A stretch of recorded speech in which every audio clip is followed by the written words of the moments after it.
We're going to be going over what I'm calling TCHunkee Ball, and it's kind of an overall introduction into how we can implement through cultural exchange ancient Native American sports into the pipeline of excellence of today with sports we all know and love, particularly for school age children in the pipeline of excellence.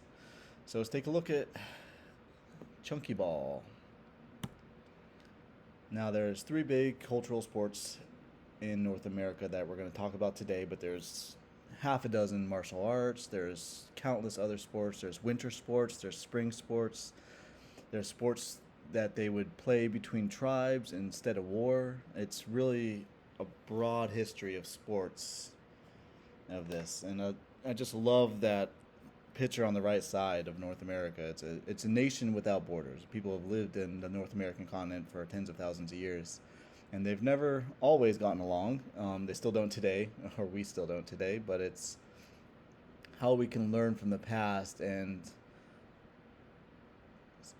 different histories and different perspectives and the history of the people that have been here, and we can learn from that today to kind of maybe all get along a little bit better. So today we're going to talk about Pock to Pock, lacrosse, and chunky to kind of set the broad field to understand where we're coming from with this reintroduction of ancient sports into our pipeline today. Here's Pock to Pock. We've probably all recognized this sport,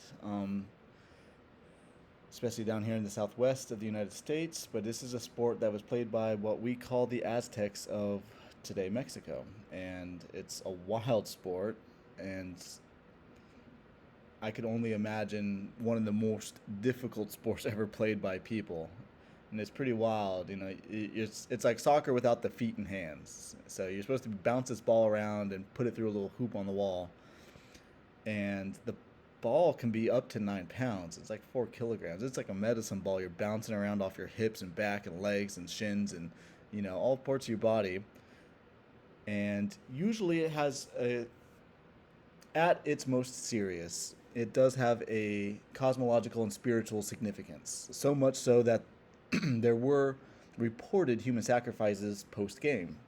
Now, that doesn't mean that the kids down the street, when they were playing, because before their moms called them in for dinner to eat their maize, they wouldn't sacrifice the losing child or the winning child. This is the battle between professionals that represented the deities, the very spiritual deities that they believed brought into existence the universe and the celestial bodies. So it is supposed to be hard. These gods are moving around the universe, so it's not an easy sport for mortals to play, I'd imagine.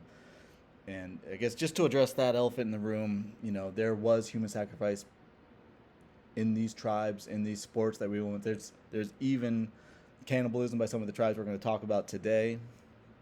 But today we're going to focus on kind of setting the broad mindscape for reintroducing sports of the past. So again, this a wild sport played by the natives. The significance of it to them was life or death in some scenarios. Sometimes they're just out there having fun, like people do. So now this one I could probably speak all day on. So the origins of lacrosse were primarily the indigenous tribes of the eastern woodlands of the eastern United States and Great Lakes. The game had a deep spiritual and cultural communal significance also, and it was known by various names by various tribes. It was a widespread game on the east coast of the U.S. and Canada, and it was played by the Cherokee. It was played by Haudenosaunee, which we call the Iroquois.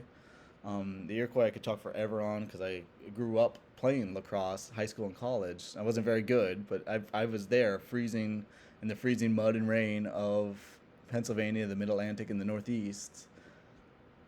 During my formative years, I knew what it was like to get hit with a stick with a ball. I kind of share a little bit of their suffering with them. I really am into how they played. So much so that when I was in college, I would cut my hair into a mohawk. And we're going to talk about the mohawk right now, I guess. So they were part of the Haudenosaunee, and they were on the far eastern side of them. So they're like 5 or 6 tribes scattered across northern New York State, and they were the ones on the far eastern side. And we know them today because of the Mohawk name for the haircut. It's what they would wear, what the Mohawk Braves would wear when they went out on hunting or, foraging or attacking. The way of cutting off is their way of warfare. And it shows through lacrosse, which they called in their native tongue, translated, of course, as the Little Brother War. This was played between tribes to kind of like ease settlements. Like, hey, I got a blood feud against you. We can't have blood feuds. Let's play a game of lacrosse. The fates decide. The gods are on my side. The spirits are on my side. And the Mohawk were like the Spartans of the East Coast. They were so feared among tribes outside the Haudenosaunee, their confederacy, by the Mohican, for instance, that the rumors are that the Mohicans would pack up a whole village if they saw just one Mohawk brave wandering around. So that's pretty crazy. And lacrosse, the Haudenosaunee have an international lacrosse team today, and they still bless their sticks with tobacco smoke. They're out there bending their own wood. And they're playing with modern equipment too, but when they really are playing, when they have an inkling to, they will play with the traditional stick, and it's such a cool thing to see and experience. They were practiced by tribes all across the Great Lakes too. I even lived out in Wisconsin, where the Ojibwe are from. They practiced the game similar to it, but not exactly the same. They were kind of like Iroquois adjacent. The Haudenosaunee being a part of the Iroquois peoples, and the Cherokee also being a part of the Iroquois peoples. Fun fact, though, the Haudenosaunee and the Cherokee might share, or at least modern scholars think that they might share a genesis in the Mississippian people, where Chunky comes from.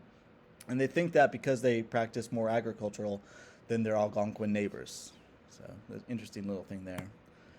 So, a little bit more about lacrosse there, known as the Creator's Game among the Haudenosaunee. And Haudenosaunee means the people of the Longhouse, so that's what they called themselves. They were all one big house.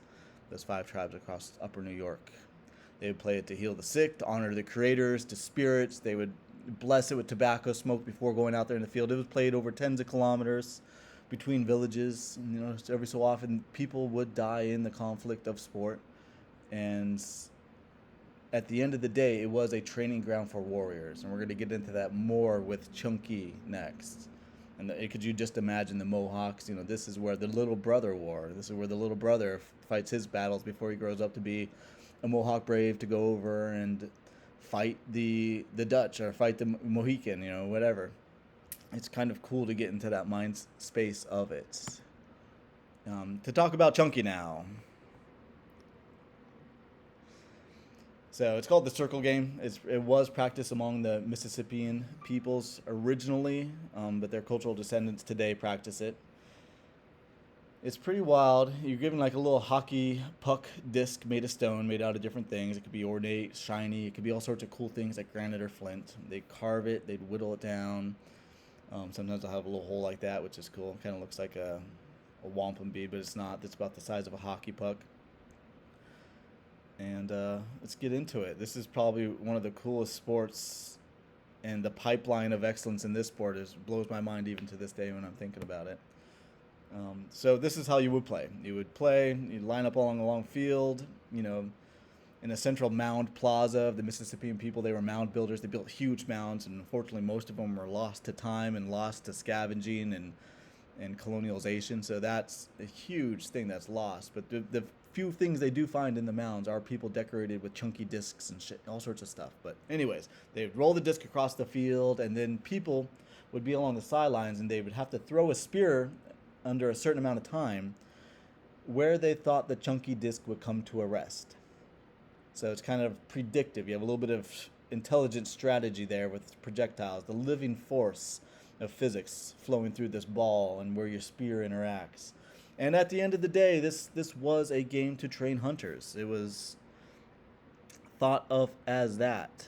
It was thought of as a pipeline from playing to honoring the ancestors, to honoring how we hunt for food, to, hey, I can throw a spear really far. That means I can protect my tribe and my village, and it brings me fame, but it also brings protection. So it's kind of a cool little pipeline they had between sport and living. It was the living sport of their lifestyles.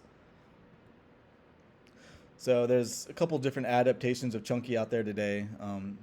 The Cherokee play Enadoji. I don't know if I'm saying that right, but they use a hoop instead of a disc. So could you imagine someone rolling a hoop and you have to throw a spear at the hoop and either get through or get the hoop around the spear wherever it lands?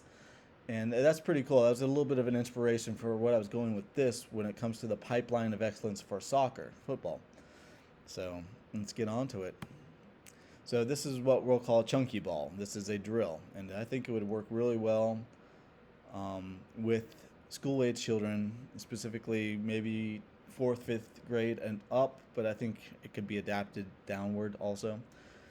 But you have a rectangular field, various degrees. No one has the single field that we play on. Some schools don't even have grass. So you have a field, you stand along the lines, and you have two teams. A shared ball because, if the shared ball is easier, you kick it and the other team kind of runs and gets it. You have a ball getter. Good way to kind of like division up the labor among the kids, and that kind of separates the troublemakers. It also gives kids that are not so good at certain things and don't want to participate in up to the level of other kids to a chance to be alone and just get the ball or roll the hoop or whatever their thing is. Anyways, you can see on the field, you have two arcs. That's where you kick the soccer ball from. The dotted line in the center is where people roll a hula hoop from top to bottom or bottom to top, however you think of it, right? And while the hoop goes, it rolls across the playfield. You would have to kick a ball from one of the arcs. You run and kick it through the hoop. And there's different adaptations where you can say for younger kids, hey, just hit the hoop. Okay, I can hit the hoop. I can't make it in, but that's great, right, coach? Yeah, that's great. Tomorrow we're going to work on getting it through. Or when they grow up older, they'll have the fine motor control needed to cook it through cleanly. Whereas like older kids might need to, okay, kick it through cleanly. That's 3 points. If you kick it and you goes through and you also hit the ring, maybe 2 points. If you hit the ring, 1 point. If you miss completely, 0 points. And that's a cool way to kind of introduce this sport of predictive movement when passing the soccer ball, just like the hunters of the Mississippian people would have to throw a spear where they thought the chunky ball was going to come to a rest. Like, this could be a good pipeline introduction to passing it to a moving target. Kicking a ball to a moving opponent or past a goalie who is in motion. These are all cool things that you could adapt it to. And the next few slides, I have some example week by weeks. We'll briefly go over them, but those are completely kind of like just me brainstorming, not so much a practical application of how I would introduce this, whether it be a 6-week curriculum, a 1-week curriculum, or just a day kind of play. But let's go on to it and to kind of get the idea how it could be implemented. Kind of going over a little bit more about what age groups I think this would be good. The kicking accuracy under pressure, I think, is a good thing to mention. That kind of gets the whole sport anxiety out. If you can calmly kick a ball through a moving hoop under the allotted time, that's a cool way to introduce a time-sensitive play to a kid without like the coach or parents yelling at you and blowing whistles on the sideline. It's kind of a cool way, fun way to do it that they might introduce themselves to. Let's get on to the example weeks. This is an example of a weekly progression over, say, a semester or a partial semester. In week 1, introduce it. Leading a target, you can see, is one of the week 1 things. To hit a moving target is such a crucial thing in soccer and in lacrosse too. To throw a ball to someone who's running down the field with you is different than just sitting there and kicking the ball back and forth or throwing catch. You can see week 2 to 3, you're forming footwork, striking, timing the movement, shooting at a target while it moves. Those are all fun things that kids like to do naturally. And it's kind of in the progression style of the game. Now, the big thing I kind of want to point out at the end is, if this was longer than a 1-week thing, to have different teams think up names for themselves, and then they come together in the spirit of competition, like in Olympics, to play this game. Because one of the biggest things about North American tribal games is it was an opportunity for different nations to come together and play, just like the Olympics were in the Greco-Roman spirit of games. And that's so cool.